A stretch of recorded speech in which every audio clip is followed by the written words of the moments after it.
Back to the my new video guys and my YouTube channel. Today friends we are going to talk about how can we enable auto brightness in our Infinix phone. Guys, you want to enable your auto brightness mode setting in your Infinix phone. So how can you enable and guys how can you use your auto brightness mode setting in your Infinix phone? In this video guys I will show you.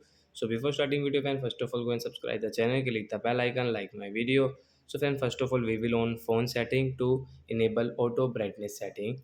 Then guys we will scroll. Friends, you can see guys your brightness setting in Infinix phone. Guys, tap here.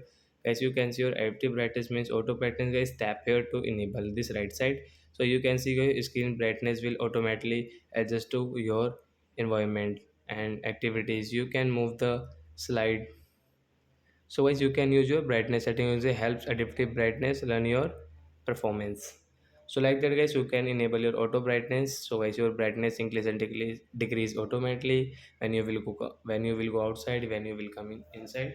You can adjust your brightness setting from here guys. So like that guys, you can enable your auto brightness in your Infinix phone. So that's it guys, thanks for watching the video, bye.